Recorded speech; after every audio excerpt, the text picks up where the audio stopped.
everybody, my name is Kim and welcome back to Bookmarks and Breadsticks.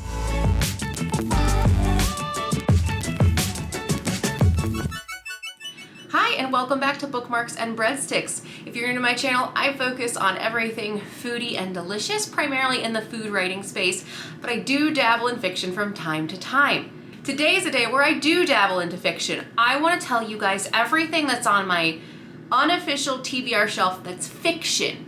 So if you guys haven't already seen the video, I will link it in the cards, but I spent part of spring wrapping all of my nonfiction TBR books so that each month when I'm getting ready for a reading list, I unwrap the books that I already have, and the hope is that it will help me decrease shopping and get physical books off my TBR shelf.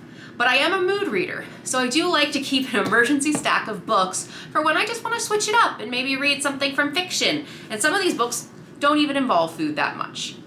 So I have 1, 2, 3, 4, 5, 6, 7, 8, 9, 10, 11, 12. 12 different books that are on my TBR fiction shelf, I guess we'll call it. The first book I have is The Monk of Mocha. This is a true story of a young Yemeni American man raised in San Francisco who dreams of resurrecting the ancient art of the Yemeni coffee, but finds himself trapped in saunas by civil war.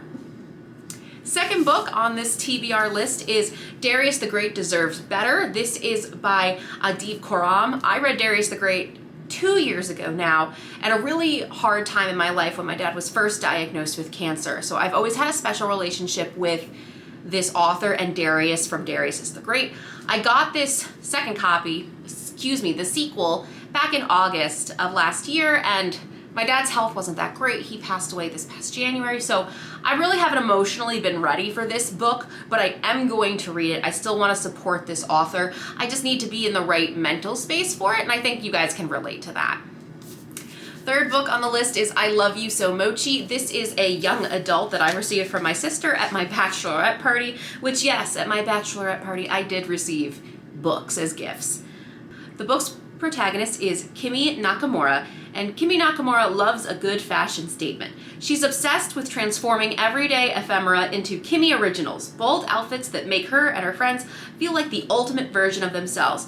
But her mother disapproves, and after they get into an explosive fight, Kimi's entire future seems on the verge of falling apart. So when a surprise letter comes in the mail from Kimi's estranged grandparents inviting her to Kyoto for spring break, she seizes the opportunity to get away from her disaster of a life.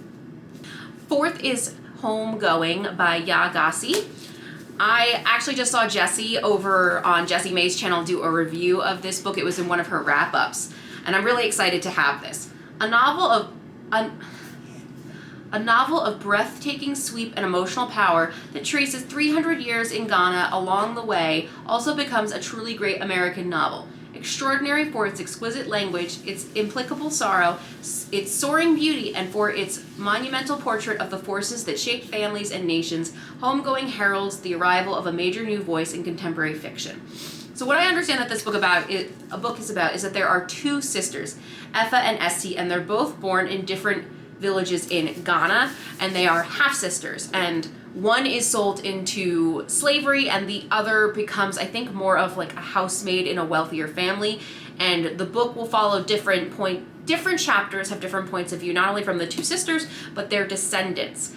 Jessie raved about it. I got this in a book haul where I bought a bag from Bookstore in a partnership with Tommy Hilfiger, and in the bag came 5 books from different Black authors, and this was one of them. So it's been on my shelf. I really want to read it, and seeing Jessie just give so much love and high praise for this book really reinvigorated me to put this more towards the top of this fiction reading list I have. Next is The Rib King. This is by Lady Hubbard. This is a new release, just came out in February. It might have been January, but I just found it at Barnes & Noble's. I've already talked about this book before in detail, but the idea is that this white man has always had black help in his mansion, and when he falls on hard times, he steals the recipe of the head black cook and rebrands himself as the Rib King. And the more success he gets from launching the sauce, the more he seems to fall into madness. So I'm very excited to see what this is really about. I'm excited to explore the dynamics, because the race dynamics between the white man, not an owner, he's not a slave owner, but the white man in charge and his employees. There's a great deal of American food history where white men and women have stolen the recipes from the help over many generations. You can see this all the way back in slave times. Some of the first Southern cookbooks written by white women were recipes that they stole from their help. So it is a work of fiction, but there's a lot of historical reference, and I think that will be in here, but I'm excited to read. Book 6 is Tweet Cute by Emma Lord.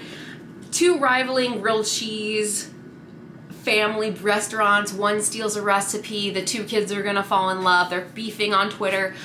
I've heard lots of different booktubers rave about this book, including Haley in Bookland, and I am really excited to read this.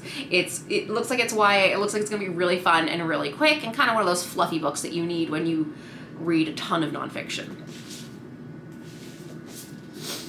Midnight at the Blackbird Cafe. This is, I would say, a contemporary with, maybe not a contemporary, but literary fiction with a little bit of magic at the end.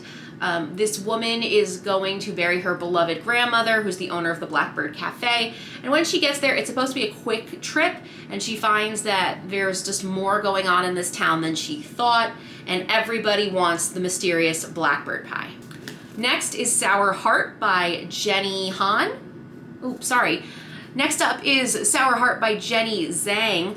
This is a new voice author, and it's a submersive debut that snatches the wig right off the immigrant narrative in America. In this linked collection, she conjures the disturbing and often hilarious experience of adolescence through the eyes of Chinese American girls growing up in New York City. Her stories cut across generations and continents, moving from the fraught halls of public school in Flushing, Queens, to the tumultuous streets of Shanghai, China, during the Cultural Revolution of the 1960s. I don't actually think this has much to do with food, but there's grapes on the front. The next book is Supper Club. This is the most recent book I've actually hauled. You'll probably see more about it in my February wrap-up. This is by Stephanie Danler. No, it's not. It's not. No, I'm sorry. This is Lara Williams.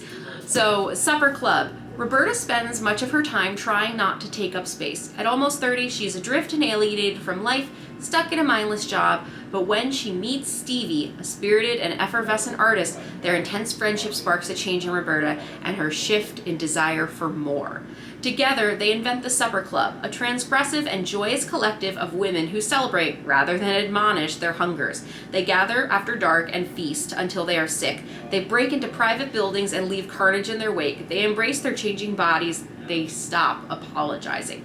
For these women, the club is a way to explore, discover, and push boundaries of the space they take up in the world and reclaim it. Devastatingly perceptive and savagely funny, Supper Club is an essential coming-of-age story for our times. I am really excited to read this. I will admit that I've always wanted to host supper clubs. I've never had a place big enough. When Dan and I move into our house in April, I really want to host, COVID aside, let's pretend we've all gotten vaccinated. I want to have supper clubs like this. I want to cook for other people or feel like potluck style. I just want food to be a communal thing again. In my family, I grew up eating dinner every night with my sisters, my mom, and my dad. And as we get older, Dan and I both work late. Let's shove something down our throats. Let's eat on the couch. I miss a little bit of the pomp and circumstance and ceremony around food. And I'm excited for the idea that I could also have a supper club one day. But also, they break into buildings. I want to know what's going on. Would you ever break into a building just to have a picnic? That'd be kind of cool. Next is The Enlightenment of the Green Gage Tree by Shokef Azar. This was shortlisted for the Stella Prize last year. I am excited to read this work of fiction. It comes out of Iran. I'm just hesitating right now just because emotional. Next is Recipe Club by Andrea Israel and Nancy Garfinkel. I talked about this one in my January wrap-up. Same thing with A Year of Meats by Ruth L. Ozeki. It looks like my camera is gonna overheat, so I'm gonna wrap it up here. These are the 12 fiction books I actually have on my TBR shelf. Do any of them interest you? Do you want to buddy read any of these with me? Let me know in the comments below. Or if there's another food fiction book you think I should read and I should know about, please drop the title and the author down below. So my camera battery died before I could get through my outro. So if you haven't already, I would love for you to join my Bookish Foodie family by hitting like and subscribe below. I post new content every Tuesday and Saturday, and for more bookish content, you can follow me on my Instagram at Bookmarks and Breadsticks, where I'm talking about everything from the books I'm reading to the videos I'm producing and posting here on YouTube, and also behind the scenes looks of my subscription box, Read It and Eat. If you don't know about Read It and Eat, it is a book subscription box available quarterly that pairs food writing books with delicious foodie treats that are made and support small businesses, local business, BIPOC owners and female owners, and anything else I can do to help the small businesses in the United States. And the box always comes with a donation component. I have a whole playlist of my lovely friends on BookTube unboxing past boxes, and I am gearing up for our summer box, which is going to be delicious and ice cream themed. I hope you're well. Wear a mask. I'll see you in the next one. Bye.